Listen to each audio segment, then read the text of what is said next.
I know I've asked this question before, but have you ever felt stuck in a job you don't love and you wonder if there's a way to build something better on your own?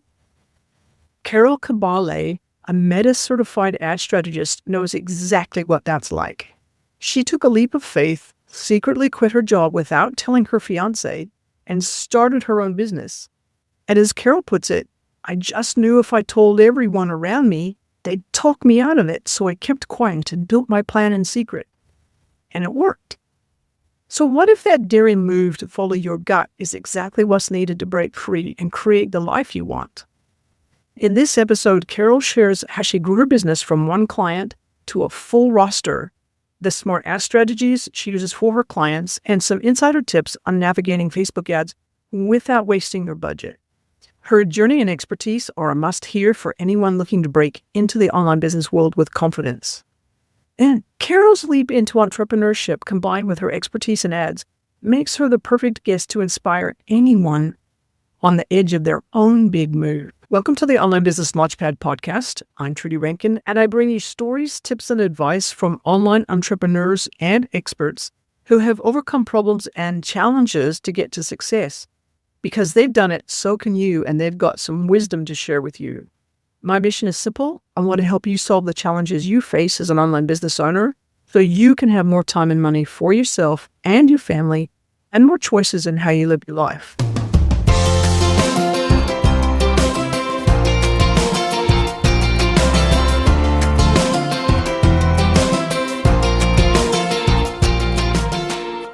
Welcome to the Online Business Launchpad podcast. I'm your host, Trudy Rankin, and today I have Carol Kabaale with me.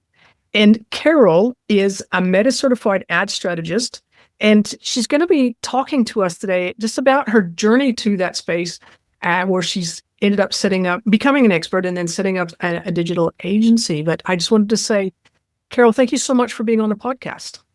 Thank you so much for having me, Trudy. I'm really excited to be here. I'm really interested in chatting with you about this area that you work in, because for people who listen to the podcast or maybe who haven't listened to the podcast, you'll know that I have a number of content sites that I've been working on. And just the whole business model is you build up content sites, you actually have something of value there for people, you monetize them, et cetera, et cetera. And then, of course, along comes the helpful content update from Google. And I'm watching a whole lot of other businesses around me crash and burn.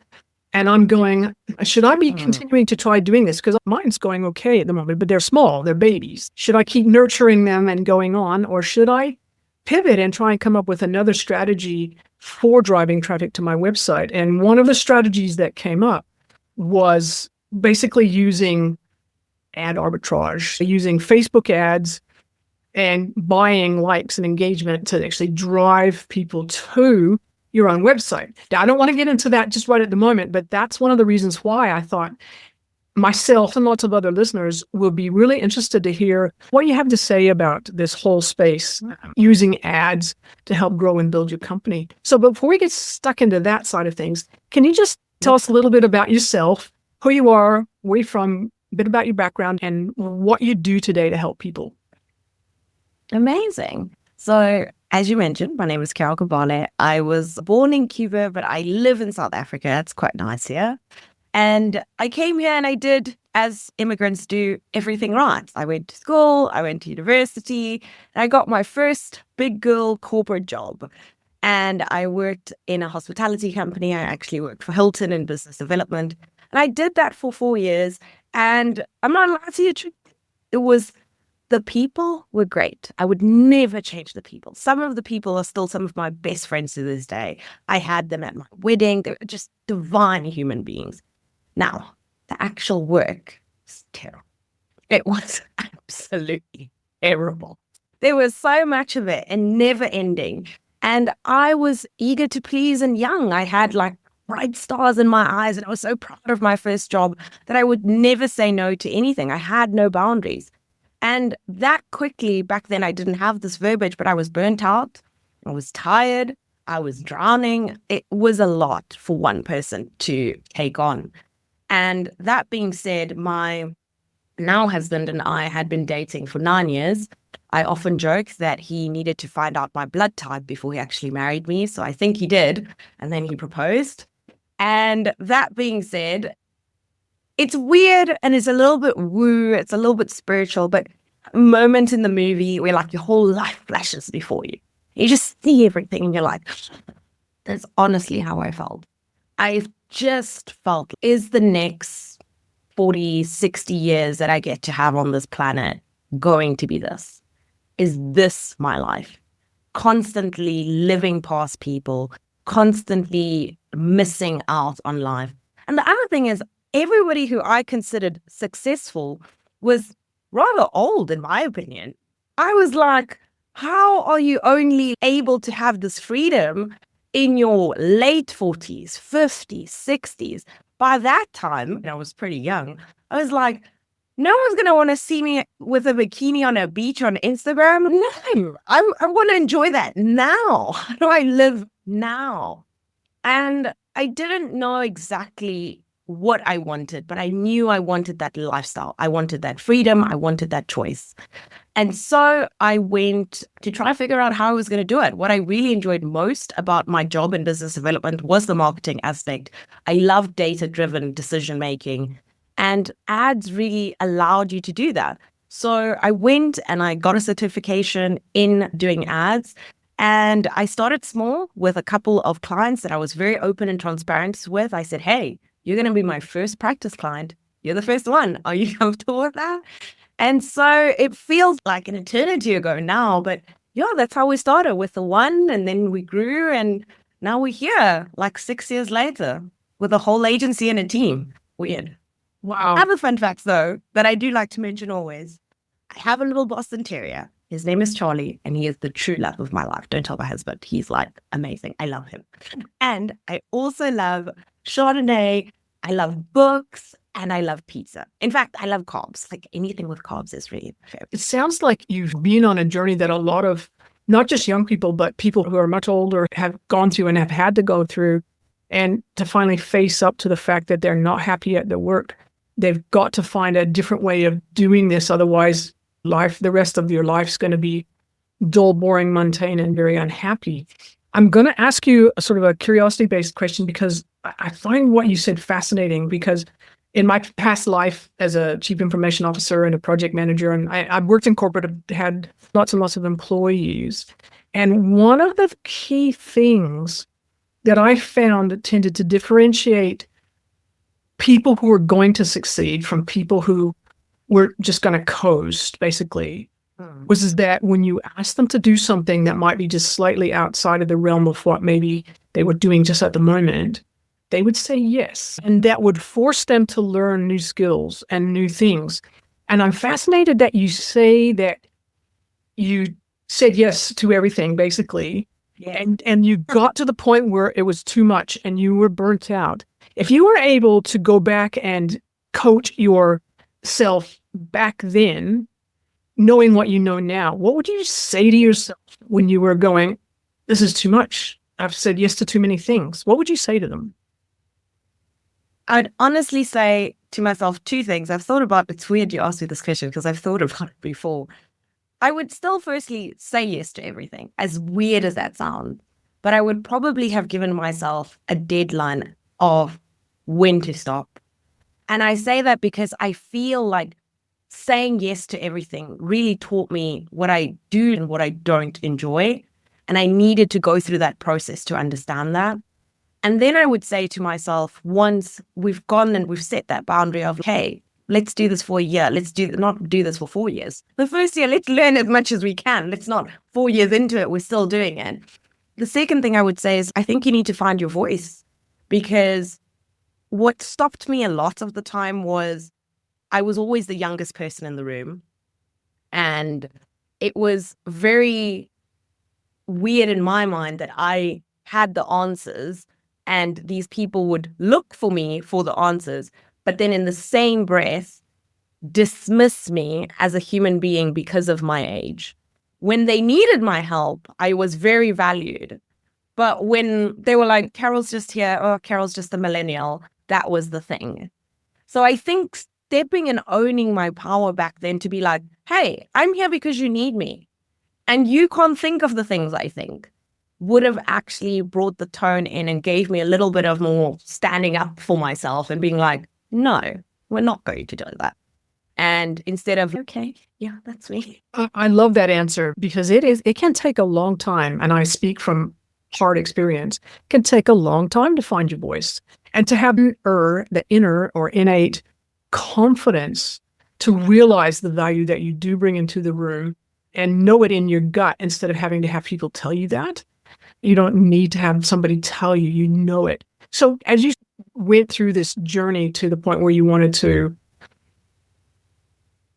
just move away from corporate, start something of your own so that you could shape how you spent the rest of your life working, what was your trigger point or your goal point that you said, hey, I've got enough people on my books, I've got enough clients, enough customers so that I can leave my job? What were your criteria for leaving? Oh, Trudy, you're going to hate this answer. I wasn't as methodical and put together as you see me today back then. What happened is one day I just said enough is enough and I quit. In fact, I remember it very clearly. I Googled polite resignation letter template and I found one and I copied and pasted it and I sent it over to HR. And immediately, because the lady in HR and I had a great relationship, she phoned me and she said, are you sure? And I said, oh, I'm sure. Oh, I'm sure. And after that, I didn't tell anyone. I didn't even tell my fiancé. I did my work till my last day, packed up my things, and I left. And I came to where my husband lives, in the house we live now. He's like, oh, what are you doing here? I was like, do you know what? They've actually said I can work from home. They want me to study and do some stuff. Big fat lie. Big fat lie. But I had a plan in my head. And I knew I needed to protect the plan at all costs because I knew everybody around me was going to talk me out of it.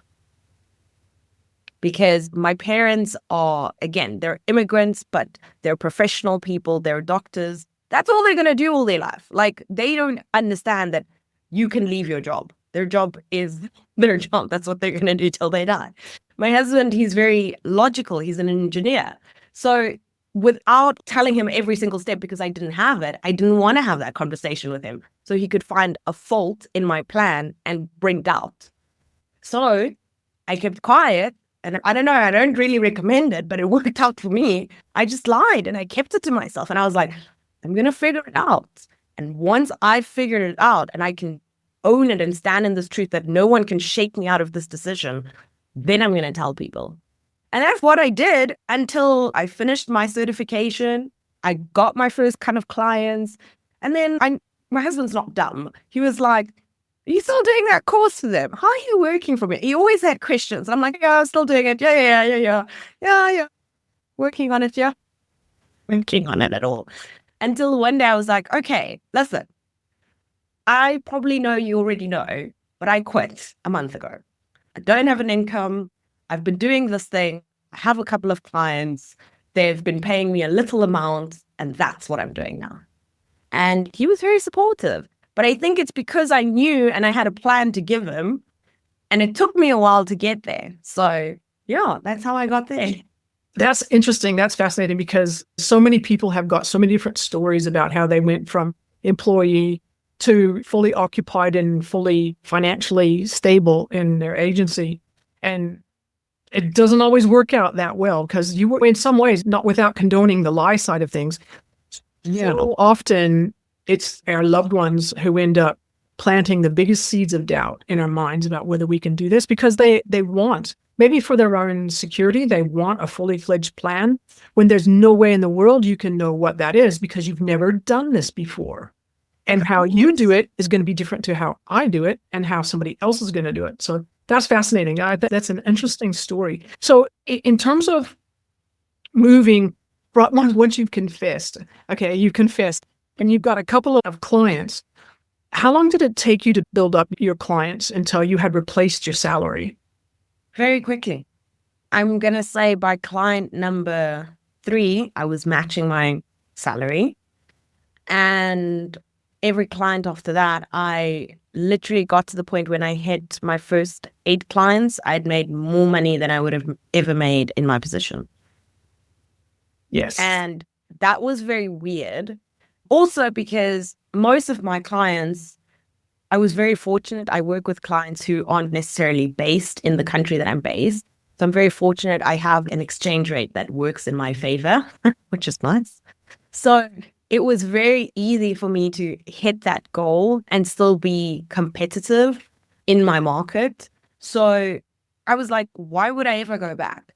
And once I like hit that goal that I made that amount of money, I was like, I can never go back, because on this side of the fence, I have everything I've wanted. I have time freedom, I have choice, I have amazing people that I get to chat with on Zoom, and they're my clients, but they also become like these weird relationships that you root for them and you're friends and so much about their lives. And on top of that, I get this lovely amount of money that helps me do all these other great things. And I don't have to get up early every day. I don't have to put a full face of makeup on. I don't have to sit in traffic for 45 minutes and sit in traffic 45 minutes back. Deal with people's internal Game of Thrones politics that they like to play and drag me into. No, thank you. No. I'm so happy. I'm laughing because I'm nodding my head. Yes, absolutely. And it's interesting because I'm going to ask you one more, I guess, agency-based question, and then I'd like us to move into tactics side of things. But at what stage, client number or time frame, how long was it before you brought in somebody to help you to be part of your team? It's weird you say that. So when I started my business, one thing I did take from corporate is that I knew I could not do it alone. So after I did my certification, the next thing I did is I was looking for a mentor. And I stepped into this world, which is now popular. I think the pandemic has made it very popular, which is coaching. And everybody, back then, it wasn't as, not bad, but like as popular as it is now. I feel like everybody wants to be a coach now. But back then it was like a very small little tight-knit community.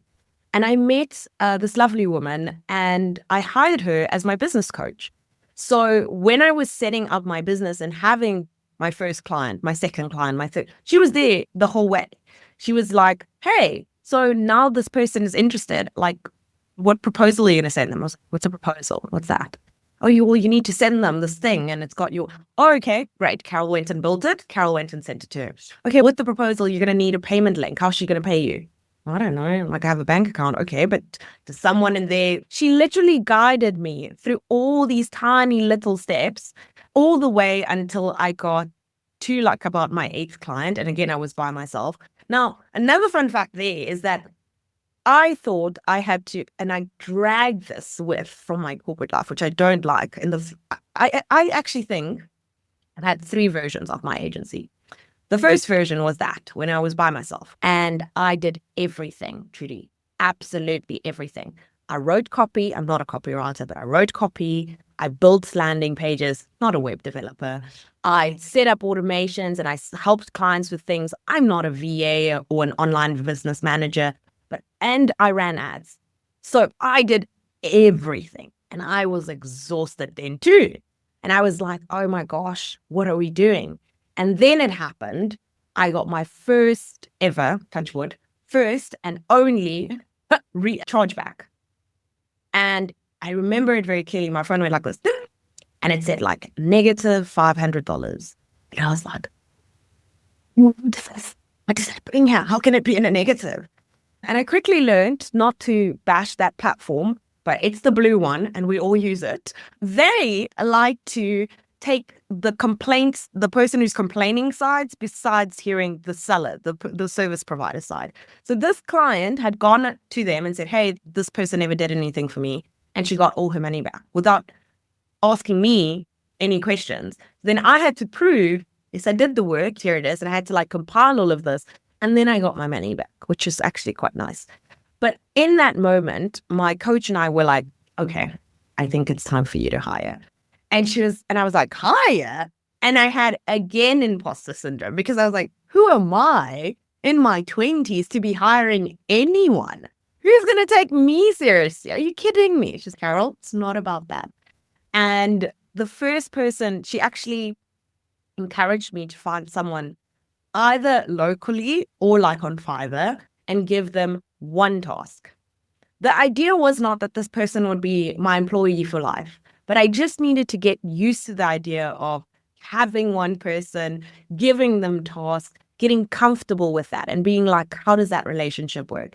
And once I realized, and I did a list of everything I actually like doing, everything I hated, and everything I wanted to outsource. Once I got a price for it, I was like, oh, I cannot wait to hire. Because if I pay you that and I just add a little bit on top, I don't have to do that. I don't have to do that. I can only focus on this. And that's how I started growing my team. Yeah. Yeah, I like that. I like that. I like that a lot. Because once you bring somebody in to do the stuff that you don't like or you're not good at, it does free you up. It really does free you up to do the stuff that you do enjoy or that you really shine at. And you're just gonna do far better that way. I'm impressed that you had the insight to bring in a business coach from the very beginning. So many people try to do it by themselves, and it just takes twice as long or at least even longer just to actually learn all the things that you need to learn.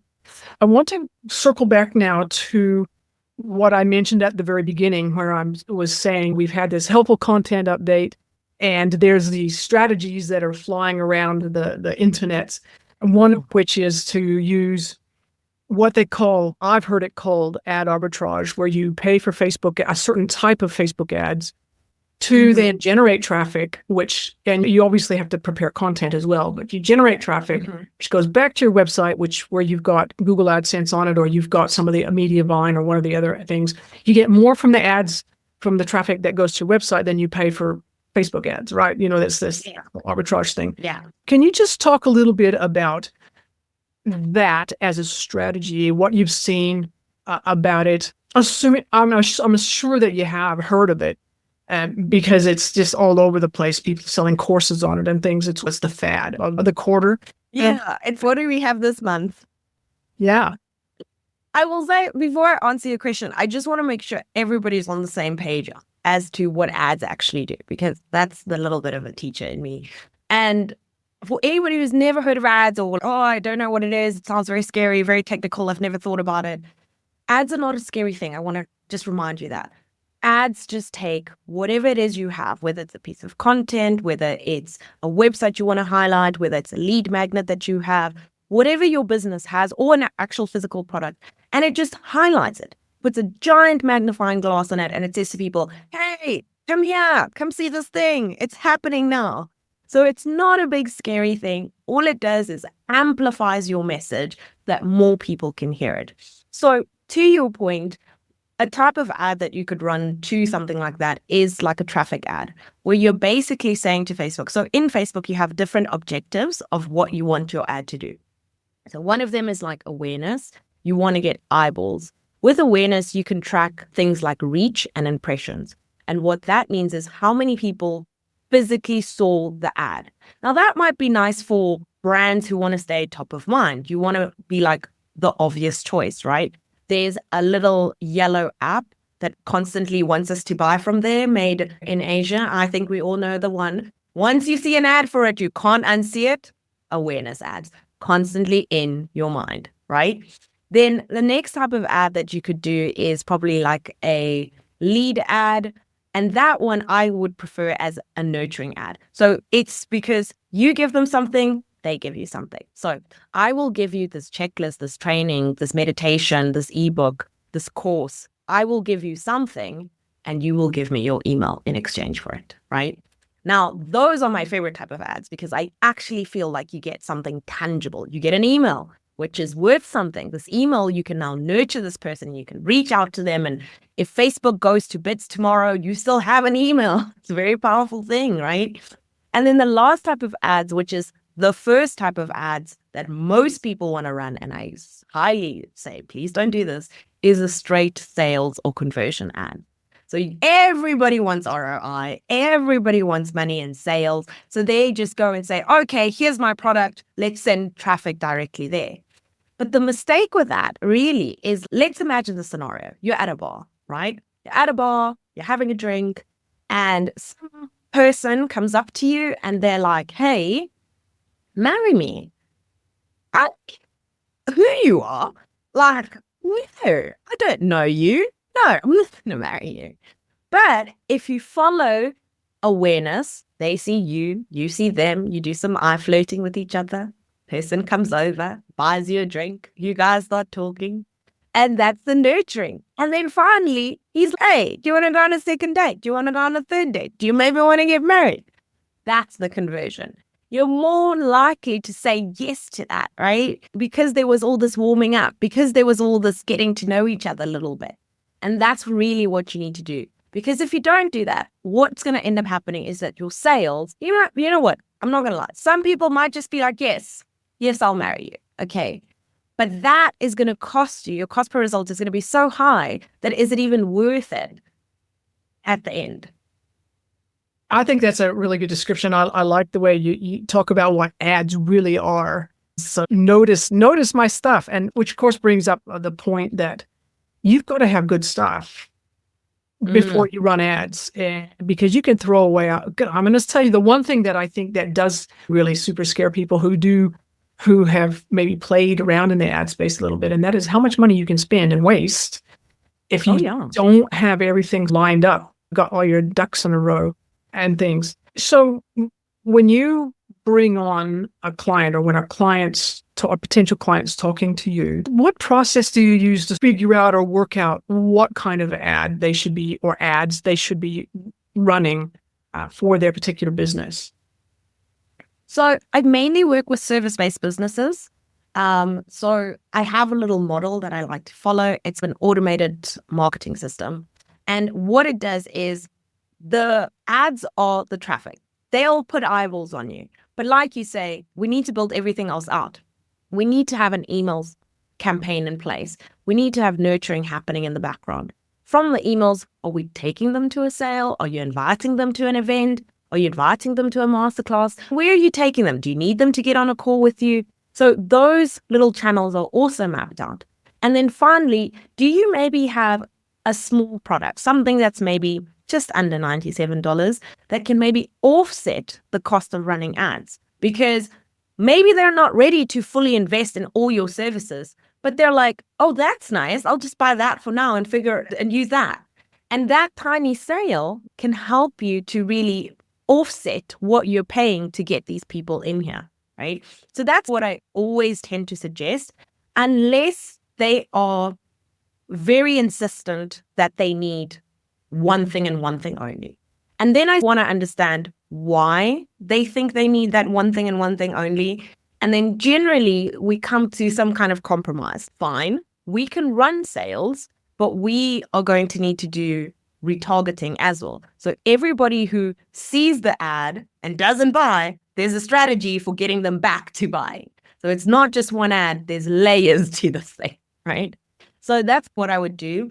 Other criteria that it's a hard boundary for me is, you touched on it briefly, is I need people to have a tried and tested offer. And what I mean by that is I need you to have at least sold at least 5 of these things organically, right? And I want at least 5 good reviews, right? You can sell stuff and no one gives you reviews. Or I'm going to need proof that they had success with your thing, because I'm not going to amplify a poop emoji. No, this is not me. That's not what I'm doing. So that's one of them. And then the next one is just to understand that my job is to bring you opportunities, right? My job is to build you the best kind of ecosystem for nurturing these leads. But unfortunately, there's one component that I just cannot do for you, and that is the sales. So if you are bad at sales, if you have a low conversion rate, I have plenty of people that I can suggest that can help you improve your sales, but I cannot physically do that for you. There's been times, honestly, where we've brought brilliant leads, people who are ready, and I've watched, because I asked them, hey, can you just record one sales call so I can see what you're doing? And I'm cringing through it. I'm like, imagine the person on the other side. I can't fix that. That's on you. You need to take that ownership and say, if 10 people come in and I can only close 2, you have to live with that. You either have to improve those numbers or say, Carol, we need to bring in 100 people so I can close 20. And that's an interesting analogy, I think, because that brings me to my next and my last question, because we're real quickly running out of time. You mentioned earlier on that you really enjoy the data-driven side of things, and that was one of the reasons why you chose to go into ads. Talk to us just a little bit about that the whole data and the data analysis side of running ads. What would be the key things that somebody who's really wanting to get into ads might have to think about when it comes to the data side? I think in terms of the data is be very truthful with yourself on how much you want to spend. Be very truthful. If you only have $300, you only have $300. If you have 1,000, you have 1,000. And understand that, especially if you are running like a lead ad where you want an email, and we use baby numbers for this example. If your emails are coming in, getting one email costs you $1 and you're spending 10, you're going to get 10 emails. But if they cost you 5, you're only going to get 2. You have to make peace with that, right? Because unfortunately, you can't, the price is set by the algorithm, and there's many factors that can influence that. Now, you can try and improve your chances of lowering that thing by having great creative, by having great copy, by having an amazing offer, by making people want to take the thing, right? But it's not guaranteed that you are going to grab those people. For example, I have one client, she works with people in tech, product managers, product developers. Her cost to get someone to work with her is about $30, right? Now, what she's selling is like close to 5,000. So the ROI makes sense there, right? Like you're spending 30, but you get someone for 5,000. It makes a lot of sense. I have also a fitness coach, right? Her cost to get someone is so cheap. It's like literally dollars to get someone to give them an email. There's tons of people who want to lose weight. That's fine, right? And then what she's selling is not as expensive. So again, the ROI makes sense. So you've also got to put yourself in how niche down are you looking? Because the more you ask of the platform, the more your cost per result will be. And then you take data-driven decisions with that. One, with your cost. And two, following what it's doing. If one ad is doing well, we have this rule, don't touch it, leave it. In fact, go and see how you can replicate it. What other versions can you do of it? How can you use that organically in your other content? How can you put whatever you did in that ad that's working so well in your email sequences? How can you bring it up in conversations? So it becomes from one really good nugget, a whole little ecosystem is born. It comes from data. You're not just throwing spaghetti at the wall and hoping it's going to stick. I like that answer. And I'm curious because a lot of people, unfortunately, they think about data and then they immediately just back off because they think, oh, it's about maths. It's about numbers. I'm not good at numbers. I can't do this. What would you say to somebody who's maybe they've got imposter syndrome about their ability to deal with numbers, or they really just don't feel comfortable with dealing with those analytics? What kind of advice would you give to somebody to help them just take that first baby step towards getting comfortable? I would tell them, if Carol can do it, you can do it. And why I'd say that is because when I was in high school, I was failing maths. So much so that here in South Africa, you have 2 types of maths in high school. One that has like a lot of algebra and equations and things, and one that's more like simpler and more like problem solving. So it's an easier version of math. I was doing the latter, the harder one. And I was asked to leave. I was asked to go to the other class because I was failing. I was getting 40% and I was failing, but I was determined to not fail this thing. I was like, no, you will not push me into that other class. I actually told them legally, you cannot ask me to leave. So pull yourself towards yourself. I'm going to do this. So if someone like myself can do that. And then I went to university and I had to do statistics, which I hated. And I got through it. And now, when you look at like, for example, business manager, it can be overwhelming. But what I've learned to teach myself is I just do one tiny section at a time. So understanding what I need. So first thing is maybe you understand your budget. So you get your mind around that. You become comfortable with it. Then you learn the next step, which is maybe what key performance indicators do we need to look at? Is it the reach? Is it this? There's so many. They give you choice. Don't worry. You just focus on the 3 you want to look at. That's it. The other ones, forget about them. And by narrowing down your focus, you actually narrow down your stress because everything else is not important. We're here. We know that this is what we need to look at. And one day when you feel a little bit more comfortable, add something else in. Be like, oh, interesting. Okay, I like that.